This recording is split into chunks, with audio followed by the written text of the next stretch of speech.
Gary Pinkel is going to be a member of the College Football Hall of Fame. Plus, Missouri is recruiting a quarterback, a former quarterback, that is, whose name should be very familiar to all of you. And also, the Missouri women picked up another overtime victory in Columbia last night.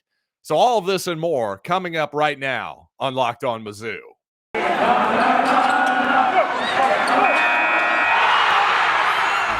You are Locked On Mizzou, your daily podcast on the Missouri Tigers, part of the Locked On Podcast Network, your team every day.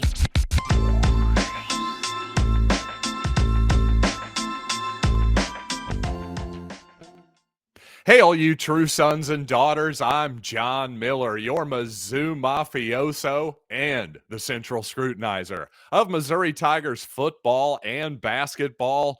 And, of course, congratulations goes out to Gary Pinkel. Even though it's not quite official yet, reportedly Gary Pinkel is going to be part of the next class of the College Football Hall of Fame. Despite the fact, hey, no national championships, no conference championships, nice to see some people acknowledge that, in fact, yes, it's hard to win at Missouri, folks. And it's so hard to win at Missouri, in fact, that, yes, it takes a little bit of luck to be really great at Missouri. And really, if you looked at a couple of just key moments, especially Brad Smith signing with Gary Pinkel's first class at Missouri, if that doesn't happen, if he doesn't pluck this two-star athlete from obscurity called Brad Smith by that name, well, I don't think Gary Pinkel makes it to 2007, much less the great 2013 season that Missouri had. And frankly, I'm not so sure that Missouri ever even gets to the SEC if Brad Smith doesn't make his way to Columbia. That's how small the margin is sometimes between true greatness but making the College Football Hall of Fame and, well, frankly, just being another guy at the University of Missouri who happened to coach there for a few seasons. It really is that small of a difference. Now, give Gary Pinkel all the credit in the world for finding Brad Smith, bringing him to Columbia, and also having the guts to start a redshirt freshman the very first game up in St. Louis in that dome against Illinois in, I believe, late August of 2002. That was quite the gutsy move and one that paid huge dividends for the rest of his career, that's for sure. Because then, of course, we were able to build the bridge from Brad Smith to the Chase Daniel era, which was even better than the Brad Smith era, taking Missouri to, frankly, heights that I didn't even really think were possible before that 2007 season. Again, some fortunate events led to Missouri getting Daniel, a lifelong childhood Texas Longhorns fan. Well, fortunately for Missouri, actually, Texas was at probably the peak of its powers when Chase Daniel was in high school. So fortunately for Missouri, Texas had a lot of options at quarterback, and they waited on Daniel. And frankly, I don't know that in 2021, Texas makes that mistake, because one of the reasons Daniel was under the radar, it certainly wasn't a lack of production in high school. No, he was a great high school quarterback. People were saying, oh, he's too short. That was the bugaboo, right? Well, these days with Kyler Murray, obviously being a fine NFL quarterback, going number one overall, that doesn't seem to be as big of a problem. You also got to remember this was very, very early in Drew Brees' career as well. He wasn't thought of as the Hall of Fame, no doubt, first ballot Hall of Fame quarterback that he is today. So again, just a lot of different things that helped Missouri have that incredible 2007 season, not the least of which was unearthing some other hidden gems like Denario Alexander.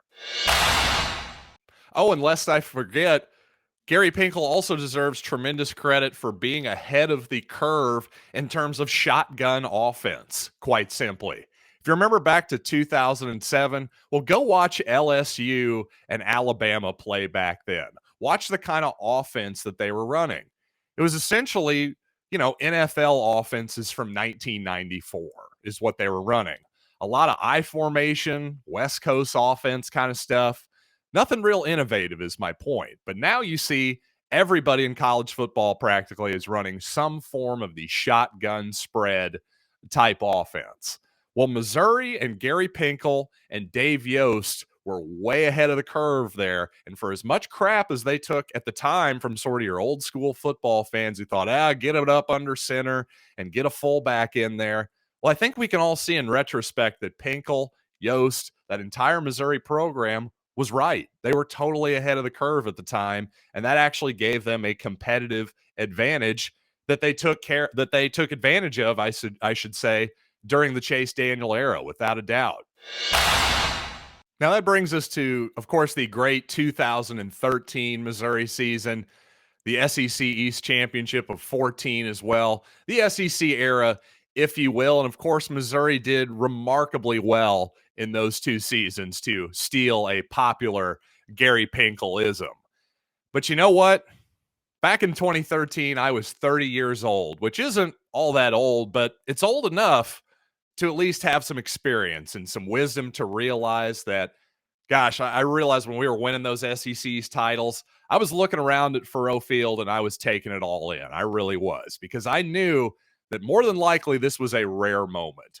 This was not something that was probably going to happen, certainly on an annual basis or even a once-a-decade basis, to be perfectly frank with you. That's what the history of being a Missouri football fan has told me. And with the benefit of hindsight, you can see that, boy, a lot of things had to come together at the perfect moment, in particular, that great 2013 offensive line. You got 4 of those 5 guys who had multi-year NFL careers, I believe at least 3 of which are still going. Evan Boehm, Mitch Morse, and let's see, Connor McGovern's still going as well. And Justin Britt had a really long multi-year NFL career, mostly with the Seahawks and the Rams as well. That kind of thing just doesn't happen very often. And not only that, not only are you going to have trouble replicating that offensive line, but also every single one of them was remarkably healthy that season too. And you can say that about really the whole Missouri team that season. Think about Marcus Golden and Shane Ray and all the important players of that team. Well, hardly any of them missed any time whatsoever. Same thing with the receivers, the defensive backs. Missouri had a lot of fortunate injury luck, and certainly give credit to Pat Ivey and the strength and conditioning and the physical training staff in general. Obviously, again, injury prevention, injury management, a huge, huge part of this sport. Honestly, it's hard for me to believe it's been over 6 years now since Gary Pinkel coached a football game at Missouri. That's hard to believe that it's really been that long. 2 coaches now removed, of course. We had the Barry Odom era. Now we're a couple seasons into the Eli Drinkwitz era. Time is just a funny thing to me. And frankly, I'm a tiny bit surprised that Gary Pinkel is still in Columbia after all this time. But hey, I guess we Columbians are just that cool. What can I say? How can you leave all of this? But speaking of Columbia, it sounds like Eli Drinkwitz is trying to lure a guy who started a game at quarterback in Columbia just a couple seasons ago to actually play for your Missouri Tigers. So I want to talk about that. But first, let's talk about inflation, right? Not looking so transitory at the moment, and you're certainly seeing it at the pump right now. Well, hey, Mizzou fans, I got a solution for you. It's called Get Upside. It's an app on your iPhone, your Android device, whatever your smart device might be. It's an app called Get Upside where you can get 25 cents for every gallon of gas every time you fill up. And guess what? I can even do you one even better. If you use the promo code SCORE when you download the app, you can get another bonus quarter on top of your first 25 cents. So what does that mean? Your first fill up, you get 50 cents cash back per gallon just by using the Get Upside app and using the promo code SCORE. So many of our users are making as much as $200 to $300 a month back in cash. There's really no catch, I promise you. It's cash back. You can cash out anytime to your bank account, your PayPal, or even an e-gift card from Amazon. and other brands. Once again, just download the free Get Upside app. Use the promo code SCORE to get up to 50 cents per gallon cash back on your first tank. Use that promo code SCORE at Get Upside. And by betonline.ag, where I got to say, I'm not surprised by too many lines these days, but Georgia being a 3-point favorite over Alabama, I got to say that surprised me. I just assumed the Crimson Tide were going to be favorites after handling the Dogs, just 2-3 weeks ago in the SEC. I guess maybe it was closer to a month ago at this point. But regardless, I just figured that's where the public would be. And if you really want to look at the psychology here, Vegas is kind of begging you. BetOnline.ag is begging you to take Alabama, right? That makes me think Georgia's going to win. That's the only analysis that I have here. But regardless of what you think, you got to go to BetOnline because it remains your number one spot for all your sports wagering in 2022. And we got a deal for you. As always, when you use the promo code Locked On, you get a 50% welcome bonus on your first deposit, whether you're gaming on football, basketball, hockey, foitin', Vegas casino games. Don't wait to take advantage of this amazing offer. Again, it's a 50% welcome bonus on your first deposit when you use the promo code Locked On at BetOnline, where the game starts. By the way, it sounds like Mississippi quarterback Matt Corral's injury is not nearly as significant as maybe it first appeared watching that game. Word on the street is just an ankle sprain for Matt Corral. And even if that's a fairly significant ankle sprain, obviously no more football games on the calendar. He should have plenty of time to rest up, get recovered before the pro days for the NFL Combine and all that good stuff. So frankly, I wouldn't anticipate that injury affecting his value whatsoever to really any NFL teams. But you might remember the man that Matt Corral replaced at quarterback is John Rhys Plumlee, who started at quarterback for Ole Miss against the Tigers in 2019, the homecoming game of that season. Probably one of the best victories for the Tigers the last 3 seasons or so. Definitely the best victory of that 2019 campaign, I would say. Probably the high point. It was all downhill from there. That's for darn sure, unfortunately. But you might remember Rhys Plumlee was mostly a running quarterback as a starter. From my memory is the Rebels ran a lot of toss option type plays where you kind of have the option of pitching it out to your running back from the shotgun, or the quarterback will just fake that toss option, keep it himself, and run past, hopefully, inside that unblocked defender. So Rhys Plumlee, a really good runner, really good athlete, not Brad Smith quality, who is, right, other than maybe Lamar Jackson. But really, seriously, though, Rhys Plumlee doesn't appear like he converted to receiver at Ole Miss, put himself in the transfer portal, and it sounds like Missouri's really interested, but I don't think you might think, oh, are they going to try to put him at quarterback? Doesn't appear to be the case. I think if you're Missouri, you're better off going with what you have in that quarterback room and making Rhys Plumlee into more of a sort of, hey, to bring up Brad Smith again, what Brad was in the NFL, right? Sort of what Taysom Hill is like for the New Orleans Saints today. A guy who can play some quarterback. He can certainly be your emergency quarterback, but a guy who also can play some receiver and be sort of a gadget type player. I think maybe Rhys Plumlee is perhaps most dangerous. I've always been intrigued by a jet sweep player that can actually throw the football, especially moving toward his right, his strong side of his throwing hand. That's a dangerous player, in my opinion. So maybe there's some interesting wrinkles that Drinkwitz and company can use if, in fact, we get Rhys Plumlee. By the way, the Missouri men, as of now, it appears they're going to play tomorrow's game against number 15 Alabama at Mizzou Arena, 2:30 tip-off on the SEC network. Looks like we're good to go for now. Who knows if Missouri might be short a player or 2 or 3, but again, word on the street is, as of now, Missouri is going to be able to field a team tomorrow, so expect Missouri and Alabama to be playing. Unfortunately, Well, Missouri playing at the exact same time as the Kansas City Chiefs take on the Denver Broncos. Possibly Drew Lock starting in that game, right? But that could depress the attendance a little bit. That already might be more than a little depressing. But hey, you know what's not depressing? The Missouri women who pulled off yet another overtime victory in Columbia last night. So let's talk about the ladies. But first, I want to tell you all about Built Bar, which, you know what? It's the new year. So you know what that means. It's time for New Year's resolutions.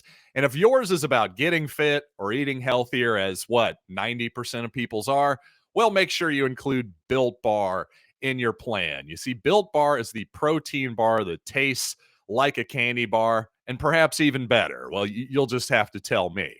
But really, the key here is that Built Bar makes it easier to stick to your resolution to eat healthier and lose weight. Because when you're on a diet, when you're transitioning into something different, well, you still want the occasional tasty treat. Why? Right? Well, Built Bar's perfect because even though it's made in 100% real chocolate, tastes great. Well, guess what? It has the added benefit of being low in sugar, low in carbs, low cal, and high in protein, of course. Outstanding stuff. So, no matter what your favorite is, whether it's cookies and cream, mint brownie, peanut butter, go to built.com, use the promo code LOCK15, and you'll get 15% off your next order. Once again, promo code LOCK15 for 15% off at built.com.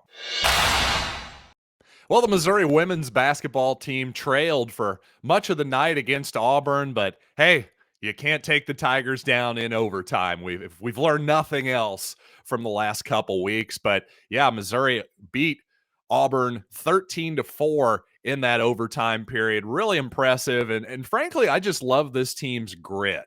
Number one, they never give up. They play really hard and well together. Once again, my girl, I thought Lauren Hansen and Hayley Frank shined once again. And of course, to me, LaDasia Williams seems to get better every time I watch this team play. The queen of the pivot, I like to call her. Really enjoy her game as a sort of old school back to the basket big man myself from way, way back in the day. I just really like and kind of enjoy watching LaDasia Williams sort of throwback back to the basket game. We don't see enough of that, in my opinion, in modern day basketball.